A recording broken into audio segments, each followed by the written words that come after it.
Oi, crianças! Estamos de volta agora para a aula de geografia. Então, vamos lá pegar o nosso livro. Hoje nós vamos estudar as páginas 20 e 21. A gente vem falando muito sobre mapas, né? Nas nossas aulas. Falamos sobre os continentes, que o Brasil fica na América do Sul, né? Falamos sobre paralelos e meridianos, que ajudam a gente a localizar melhor os países, os locais no globo terrestre. Vimos que o Brasil fica no hemisfério sul, quase inteirinho, né? No hemisfério sul e oeste. Estudamos também a extensão de alguns países, né? Dos maiores. Nós vimos que o Brasil é o quinto mais extenso, né? O quinto com o maior território. Vocês pesquisaram alguns outros, lembram-se? Mas vimos que nem sempre foi assim, não é, crianças? O formato do Brasil, a extensão, o tamanho, nem sempre foi esse. Isso foi mudando desde que os colonizadores portugueses chegaram ao Brasil em 1500 para explorar as terras por aqui. E hoje a gente vai se aprofundar, falar um pouquinho mais disso, tá bom, crianças?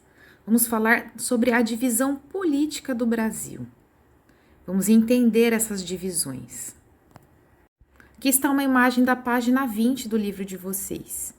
Eu recortei e coloquei de uma maneira diferente aqui para a gente conseguir enxergar melhor, tá bom? Durante essa explicação. Então vamos lá para a página 20. A divisão política do Brasil. Eu leio e vocês, como sempre, acompanham com muita atenção aí no livro de vocês, tá bom? O governo de um país deve ser capaz de organizar e administrar o território nacional. Então, quer dizer que os governantes devem ter essa habilidade de organizar, administrar, para que as coisas funcionem de uma maneira boa. Vamos lá.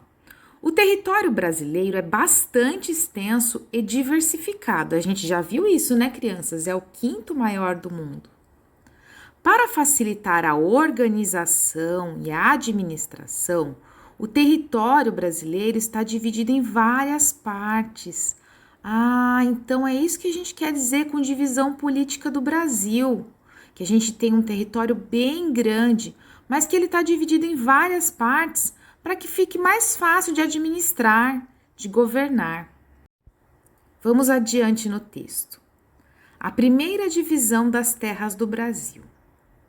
Como a gente já viu, isso mudou, né? Então vamos ver como é que foi a primeira.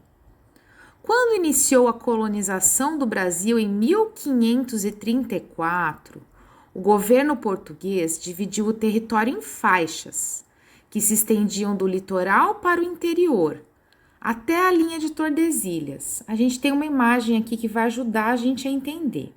Então vamos ler novamente. Esse pedacinho, ó. O governo português dividiu o território em faixas. Ó, estão aqui as faixas, né? Aí no livro de vocês vão enxergar melhor. Que se estendiam do litoral. O litoral tá aqui, ó, onde está o mar. Do litoral para o interior. Então, do mar para dentro, né? Para o interior, até a linha de Tordesilhas. Lembram-se do Tratado de Tordesilhas? Que os portugueses e os espanhóis estavam brigando e fizeram um acordo para dividir essas terras que antes nem eram deles, a partir de uma linha.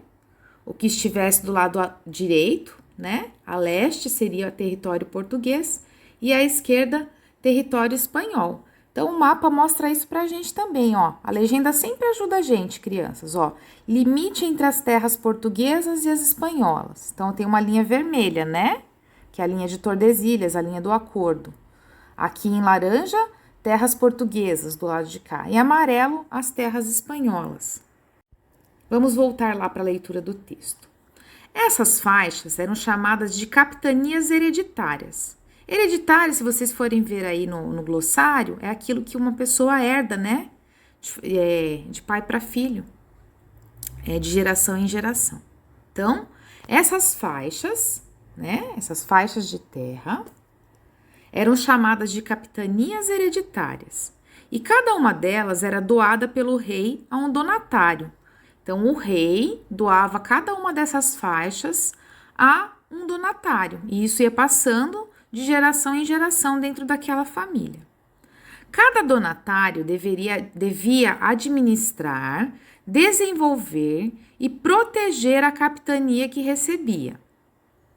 Veja no mapa ao lado como os portugueses dividiram o território em capitanias hereditárias. Vamos voltar lá no mapa para a gente ver. Ó.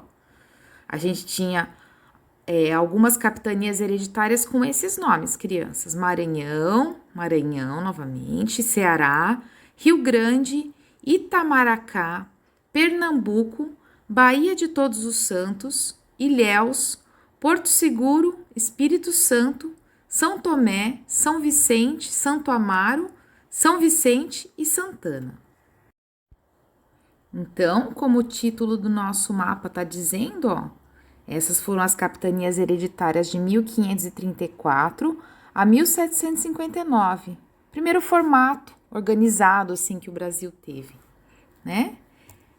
Então, ó, a divisão política do Brasil. A gente está entendendo como era lá atrás, né? E agora nós vamos ver como ficou, como é atualmente. Vamos prosseguir aí na leitura da página 20. A atual divisão das terras do Brasil. E agora, crianças, nós vamos ver como ficou, né? Nós vimos como era antes a divisão das terras. Vamos prosseguir na leitura da página 20 para entender a atual divisão das terras do Brasil. Continuem, por favor, prestando muita atenção na leitura. Atualmente, o Brasil é dividido em 27 unidades federativas.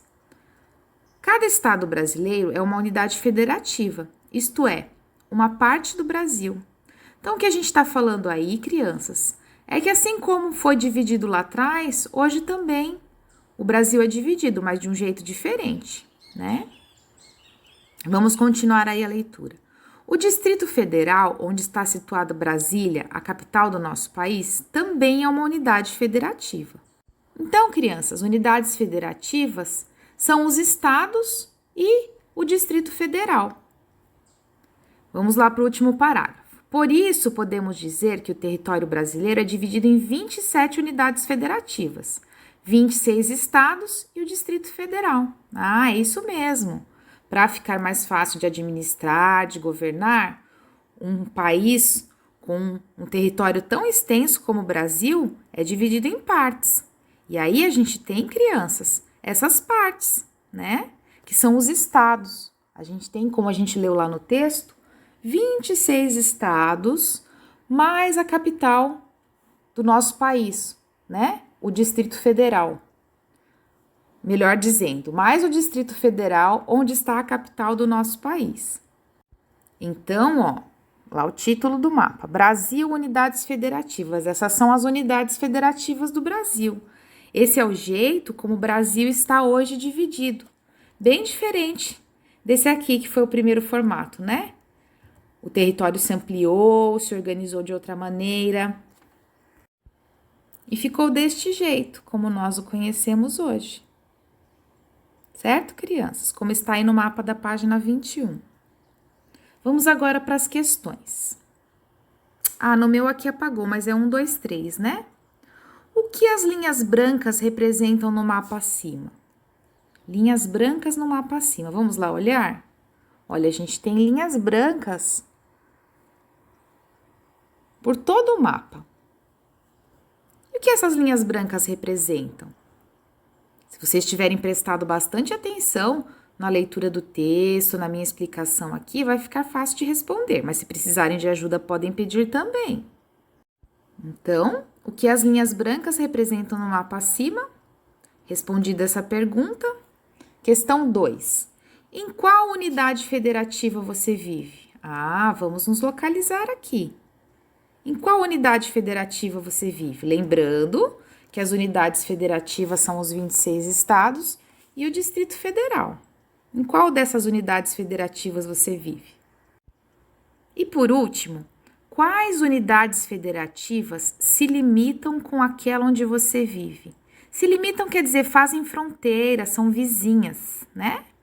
Quais unidades federativas se limitam com aquela onde você vive? Ah, vou dar um exemplo que não é o nosso, tá bom?